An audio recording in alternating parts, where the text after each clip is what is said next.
Alors bonjour, aujourd'hui, donc le 24 mars, nous avons une réunion extraordinaire du Conseil de la Ville.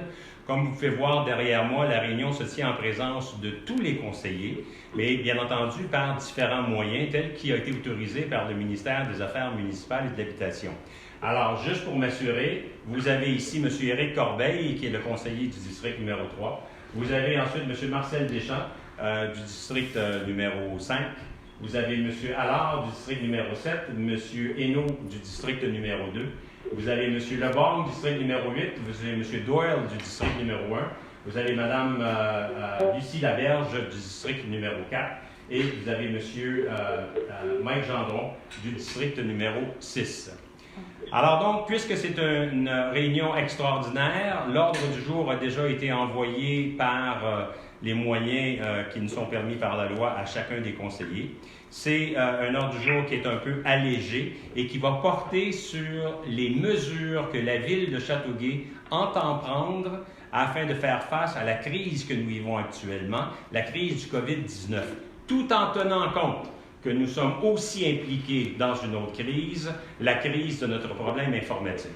Alors, premier élément, adoption de l'ordre du jour. Est-ce que quelqu'un pourrait proposer l'adoption de l'ordre du jour?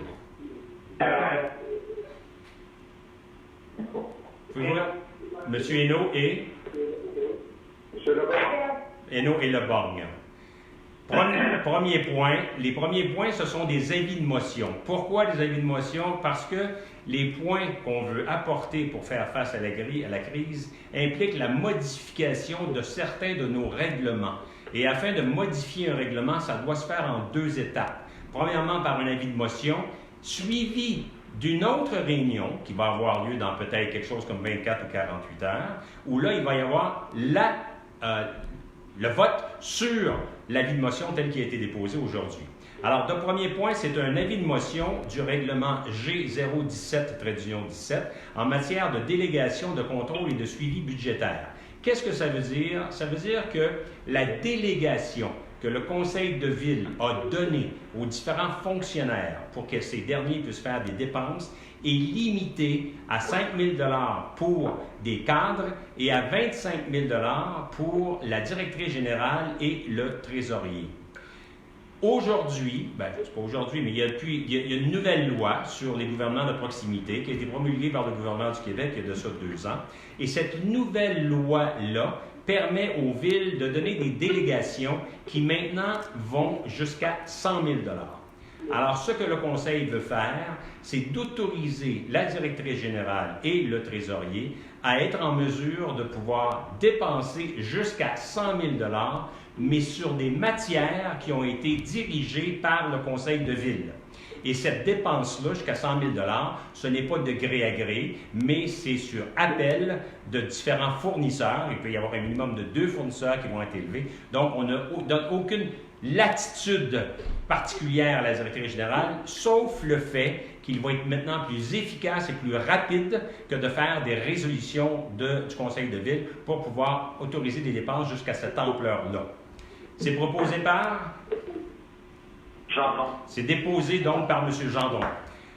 2.2. Modification du règlement chapitre 11, politique de gestion contractuelle visant l'adjudication des contrats de la Ville. Ce 2.2-là va avec le point précédent. Le point précédent, on donnait une délégation à la directrice générale d'aller jusqu'à 100 000 $. Mais le 2.2, c'est que notre politique de contrat, elle, indiquait qu'en haut de 25 000 $, ça doit être un appel d'offres public. Alors là, on vient lier l'un avec l'autre. Puisque la directrice générale a maintenant une autorisation de dépenser jusqu'à 100 000, nous modifions notre politique de gestion contractuelle afin que les contrats en deçà de 100 000 $ n'aient pas besoin d'aller en appel d'offres public.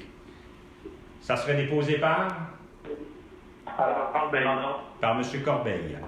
2.3. Modification du règlement G042 établissant la tarification pour l'utilisation des biens et services et activités de la Ville pour l'année 2020 afin de modifier certains tarifs applicables à l'inspection et permis au sport plein air vie citoyenne. Alors, ce qu'on veut faire ici, c'est que, par exemple, quelqu'un qui voudrait, par exemple, inscrire un de ses enfants à un programme d'activité ou un quelque programme que ce soit doit verser 50% lors de l'inscription et l'autre 50% lorsqu'il commence le programme. Étant donné la situation actuelle étant qu'il y a beaucoup de pertes d'emplois, beaucoup de pertes de revenus, et étant donné aussi l'incertitude quant à la possibilité que la Ville va être en mesure de donner ces différentes activités-là, nous proposons de baisser ces critères-là, plutôt que ce soit 50%, on va mettre un maximum de 25 $ dans certains cas et un minimum de 5 $ dans d'autres cas. Alors, nous croyons que cette modification-là va quand même faire en sorte que les gens vont s'assurer d'avoir une place si les activités reprennent, vont aussi être en mesure de réserver ces activités-là sans nécessairement s'appauvrir et de geler beaucoup d'argent énormément. Et nous croyons que c'est très raisonnable. Et ça, c'est déposé par? Hello. Monsieur Hénaud. 2.4. Modification du règlement G043-19 décrétant l'imposition de taux de taxation et de tarification des services municipaux pour l'année 2020 afin de modifier les intérêts et les pénalités jusqu'au 5 novembre 2020. Alors, vous savez, nous, ici à Châteauguay, nous avons 4 dates de versement des taxes. Si un versement des taxes n'est pas effectué à l'une des dates prescrites, il y a à ce moment-là automatiquement des intérêts et des pénalités qui sont facturés. Nous proposons de lever tout tarif de taxes et de pénalités entre la période du 13 mars 2020, la période où le gouvernement du Québec a décrété que nous étions en situation d'urgence, et la période du 5 novembre 2020, qui est la date de paiement de notre dernier versement de taxes. Donc, il n'y aura aucun intérêt de facturer durant toute cette période-là. Ce qui veut dire, puis on ne se le cachera pas, que si certaines personnes décident de payer le 3/4 des taxes qui restent à payer le 5 novembre, ils pourront le faire.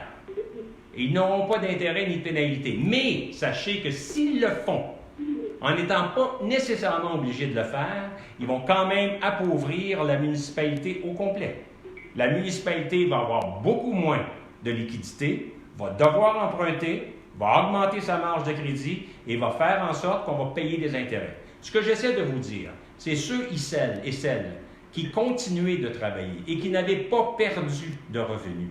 Je vous prie de respecter les dates de paiement telles qu'elles ont été indiquées. Malheureusement, ce n'est pas une obligation parce que vous n'aurez pas de conséquences si vous ne les payez pas. Mais je me fie sur la bonne foi, sur la déclaration d'honneur de tout le monde. S'il vous plaît, aidez-nous à vous aider. N'oubliez jamais que nous sommes dans une copropriété. Nous sommes tous copropriétaires de la ville. Alors donc, pour ceux qui sont en plus grande difficulté, il n'y aura pas de paiement d'intérêt, de facturation d'intérêts et de taxes pour la période entre le 13 mars et le 5 novembre. C'est proposé par? Alors, Déposé donc par M. Allard. Alors, vous savez, les avis de motion, si vous me permettez juste une seconde, les avis de motion demandent seulement un dépôt.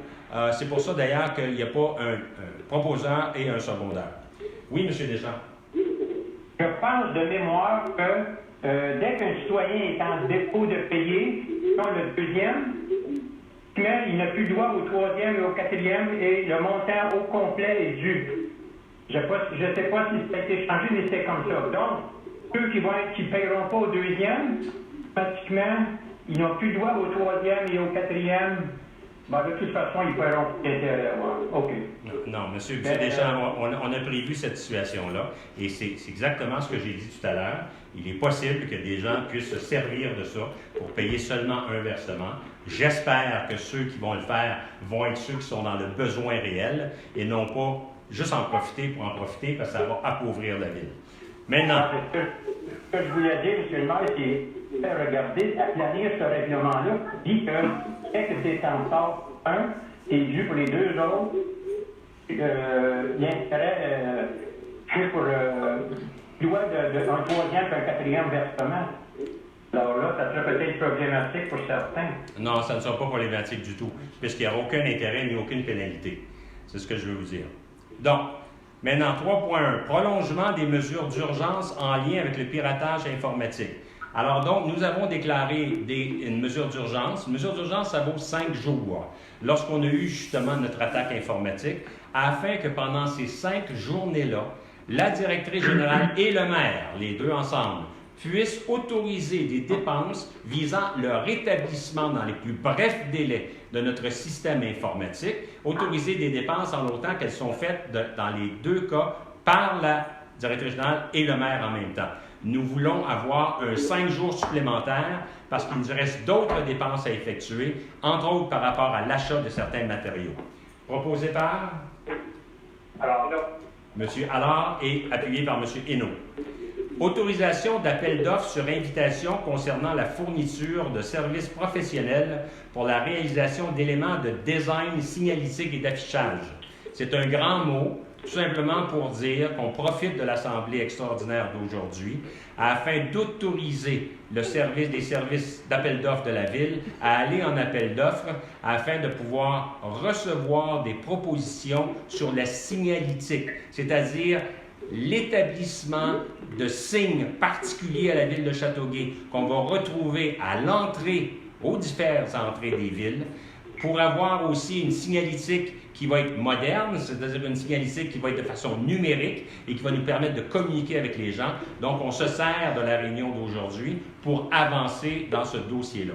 Proposé par Hainaut. M. Hainaut et appuyé par Mme Laberge. Monsieur le maire, s'il vous plaît, c'est quand même un montant assez élevé, le 2,5 millions. Je pense pour la signalétique, je ne sais pas, mais là, avec tout ce qui se passe présentement, peut-être qu'on a d'autres priorités plus importantes que mettre 2,5 millions pour la signalétique. Je ne vous dis pas qu'on va dépenser 2,5 millions.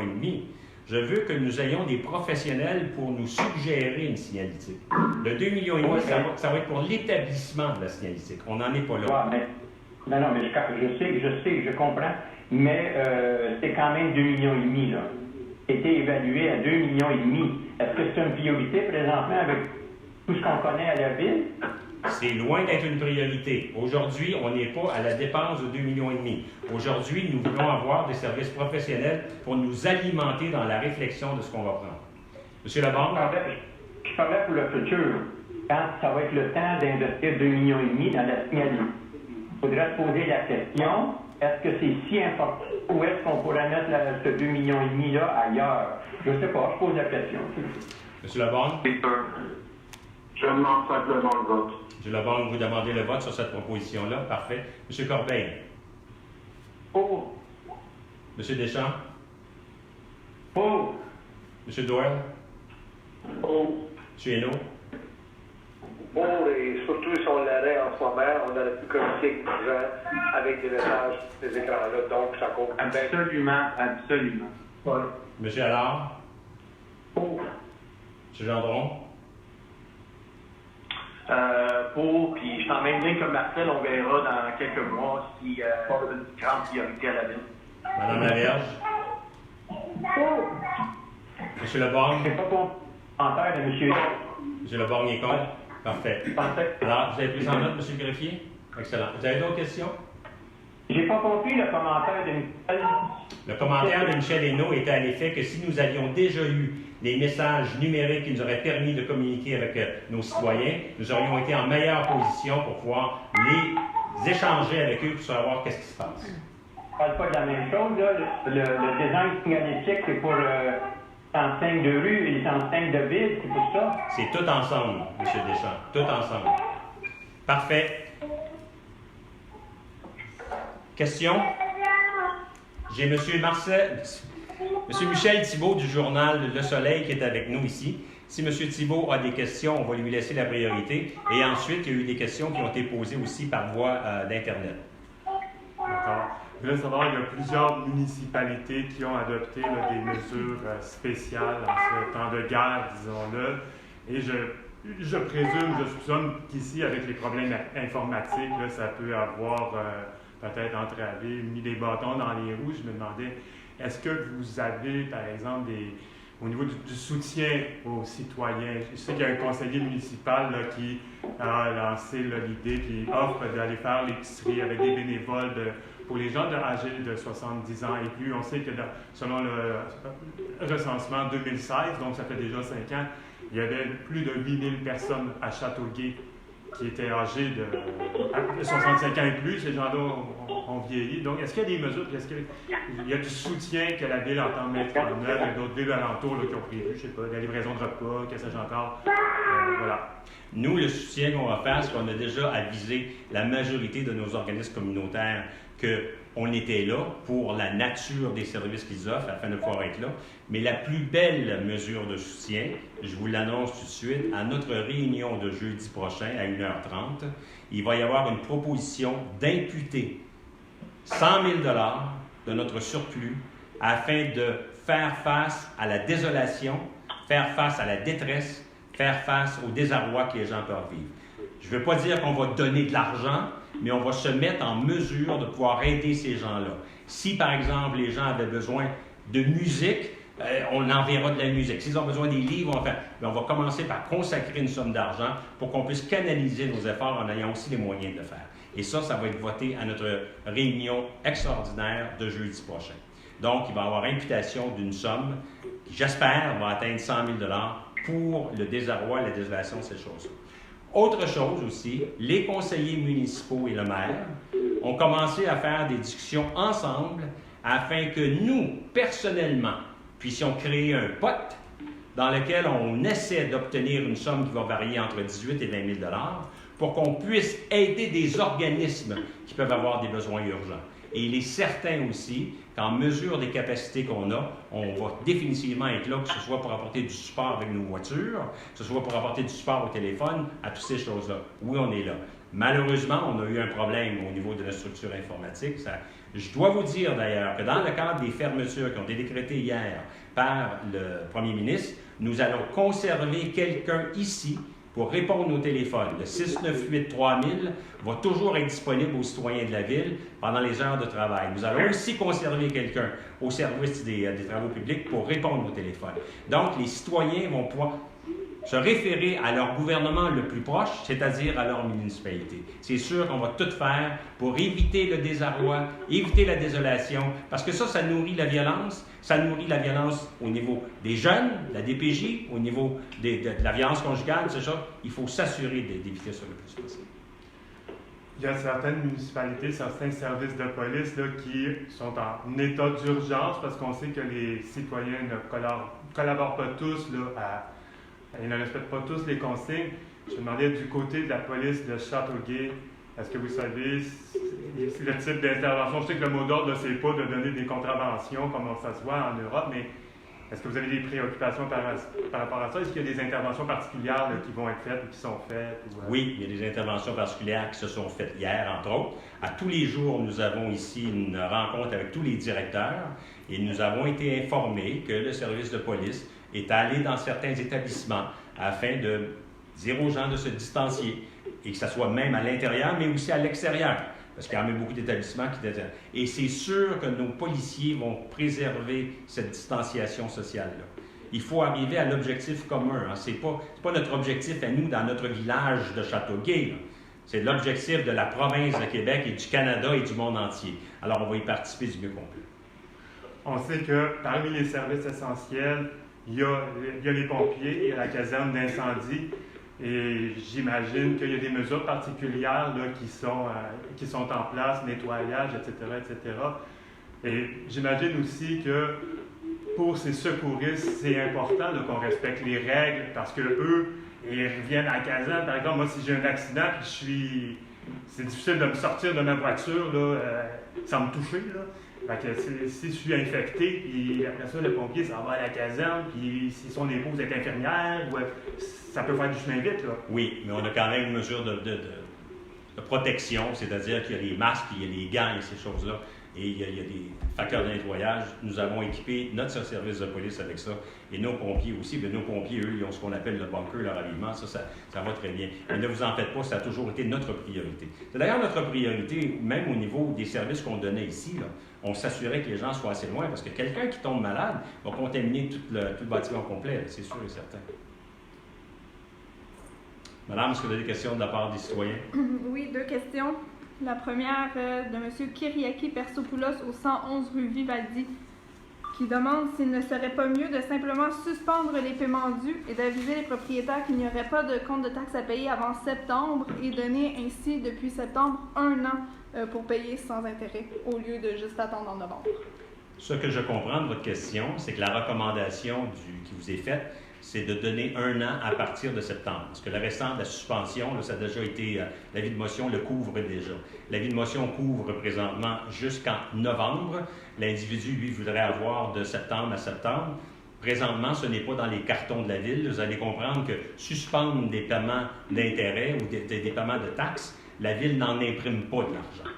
Alors, soit qu'on a les services, soit qu'on n'a pas les services. Il faut quand même payer les policiers, il faut quand même payer les pompiers, il faut quand même payer les gens qui travaillent ici. Et l'autre question vient de Peter Colser au 8 Trèfle-David. Étant donné que les bureaux de la Ville sont fermés, comment peut-on obtenir de l'assistance de la part des professionnels de la Ville de Châteauguay pour remplir le formulaire de demande de révision du rôle d'évaluation foncière? Téléphonez. Téléphonez 698-3000 et demandez de l'assistance, donnez votre nom. Il est possible que vous ne l'ayez pas sur le coup, l'assistance, mais vous allez l'avoir avant la date limite du mois d'avril, c'est sûr et certain. C'est tout pour ce qui concerne les questions qui concernaient des points à l'ordre du jour. Parfait. Messieurs les conseillers, si on commençait par M. Corbeil, est-ce que vous avez des commentaires? Non, ça va aller. Je dis un gros bonjour à tout le monde. Mais oui, en fait, j'aurais peut-être un petit commentaire. Les gens du quartier 3 ont été avisés, surtout les gens de 70 ans et plus, qui peuvent me contacter s'ils ont besoin d'aide pour toute commission d'urgence. Mais c'est sûr qu'on ne refuse pas personne d'autre de Châteauguay. Ça me fera plaisir de les référer aussi aux ressources comme le Centre d'action bénévole ou en qui a trait aux bénévoles. Donc, voilà, c'était mon commentaire. Je vous remercie beaucoup, M. Corbeil. M. Deschamps? Il n'y a pas de commentaire, M. le maire. Parfait, monsieur. On se revoit. Excusez, je l'ai perdu. On se quoi? On se revoit jeudi. M. Leborgne? Aucun commentaire, bonne journée, bon Merci. courage. Génaud? Ok, bonjour tout le monde, s'il vous plaît. Distancez-vous, faites attention, puis on se revoit jeudi. Merci beaucoup. M. Doyle? Bonjour tout le monde, be safe, be safe. Mme Laberge? Merci à tous. Soyons solidaires et restons chez nous. À part M. Corbeil qui veut faire une livraison. Non, c'est ok. Mais c'est ça. Soyons solidaires. Merci. Bonne journée. M. Gendron? Écoute, comme M. Corbeil, je vais faire mon mieux pour être disponible pour pas seulement les citoyens de mon quartier, mais des citoyens qui en ont besoin pour le restant de la ville. C'est sûr que j'ai un enfant que je garde, que je fais en ce moment. Et aussi, j'ai une compagnie qui est un service essentiel dans le domaine de l'entretien d'énergie. Fait que je fais beaucoup de désinfectage en travers la ville. Fait que je vais faire mon mieux pour être le plus disponible possible. Puis je demande à tout le monde, comme Michel, de garder la distance, de rester à la maison, puis serrer vos enfants, puis votre famille très fort, parce qu'on vit un moment extrêmement difficile, puis il faut s'en sortir. Puis le seul moyen de le faire, c'est de s'isoler à la maison. Fait que je vous souhaite bonne chance, puis la santé. M. Allard? Moi, tout comme M. Corbeil, j'ai annoncé la semaine passée aux citoyens du quartier 7 que je peux leur donner un coup de main s'ils en ont besoin. J'ai donné aussi des numéros de téléphone et des ressources sur ma page. Mais je tiens à réitérer cette offre-là. Il y a des gens qui ont besoin d'un coup de main, de ne pas hésiter à m'appeler.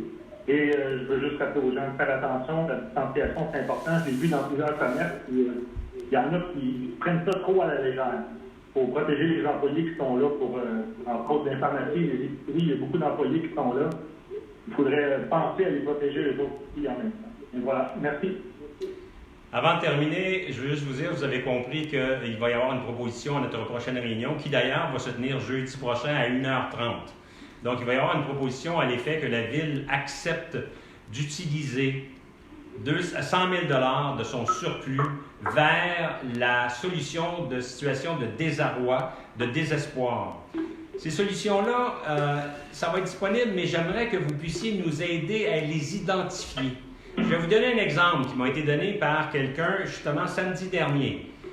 Il y a quelqu'un qui a pas beaucoup d'argent, qui s'en va à l'épicerie pour acheter de la viande hachée. Puis la personne était peut-être capable pour acheter quelque chose comme 3 ou 4 $ de viande hachée. Mais le seul contenant de viande hachée qui existe, c'est un gros contenant qui coûte à peu près 8-10 piastres. Elle fait quoi, cette personne-là? Pensez à ces affaires-là. Si vous êtes témoin de ça, appelez à la ville, laissez-nous le savoir. On va en trouver des solutions. Savez-vous qu'est-ce qu'on pourrait faire, nous, si on avait su ça? On aurait pu envoyer quelqu'un acheter le 10-15 piastres de viande hachée et d'en faire la distribution de 3-4 petits paquets. On aurait acheté ça aussi avec du saran wrap. On les aurait mis dans des petits sacs. On aurait fait en sorte de se protéger correctement. Mais on aurait aidé les gens de ne pas se placer dans une situation de désespoir et de désolation. Quant au COVID-19 comme tel, faites attention, protégez-vous du mieux que vous pouvez. Vous savez qu'au Québec, on est rendu maintenant la province avec la plus forte incidence au Canada. Puis je ne veux pas dire si c'est parce qu'on a plus de tests ou moins de tests, ça n'a aucun rapport. Là. Mais ce que j'essaie de vous dire, c'est que c'est présent, ça peut être présent juste à côté de chez vous. Ça peut être présent même chez vous. Alors faites attention, s'il vous plaît. On se revoit donc jeudi prochain, 1h30, pour la prochaine assemblée spéciale, afin de pouvoir voter sur les avis de motion qui ont été passés. Merci. Je propose la levée de l'Assemblée. Excellent. Appuyé par M. Lebon.